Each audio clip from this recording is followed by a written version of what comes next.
Taste the Daily. Tiruppur மாவட்டத்தைச் சேர்ந்த தங்கள் நிலத்தை திமுக நிர்வாகிகள் ஆக்கிரமிப்பு செய்துள்ளது குறித்து முதலமைச்சரிடம் மனு அளிக்க வந்த 100க்கும் மேற்பட்டோரை ஏவல் துறையினர் அராஜகமாக கைது செய்தனர். கடக்கம்பாடி கிராமத்தில் தாங்கள் வசித்து வந்த இடங்களை திமுக நிர்வாகிகள் சிலர் ஆக்கிரமித்தது குறித்து பாதிக்கப்பட்ட மக்கள் பலமுறை புகார் அளித்தும் ஏவல் துறை நடவடிக்கை எடுக்கவில்லை. இதனால் வேறு வழியின்றி பாதிக்கப்பட்ட பொதுமக்கள் முதல்வரிடம் மனு அளிப்பதற்காக சென்னை வந்தனர். முதல்வரின் வீடு நோக்கி வந்த 100க்கும் மேற்பட்டோரை தேனாம்பேட்டை பேருந்து நிறுத்த சந்திப்பிலேயே தடுத்து நிறுத்திய ஏவல் துறையினர் அவர்களை தீவிரவாதிகளைப் போல் கைது செய்து அராஜகம் செய்தனர்.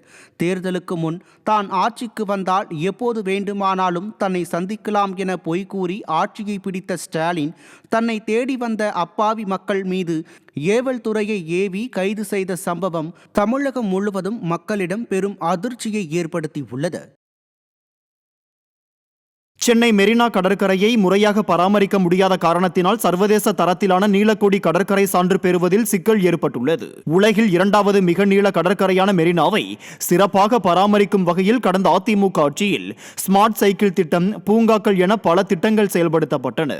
ஆனால் அவற்றை முறையாக பராமரிக்காமல் அலட்சியம் காட்டிய திமுக அரசு தற்போது சர்வதேச அளவிலான நீலக்கோடி கடற்கரை என்ற சான்றை பெறுவதாக கூறி கோடிக்கணக்கான ரூபாய் மக்கள் வரிப்பணத்தை செலவிட்டு வருகிறது.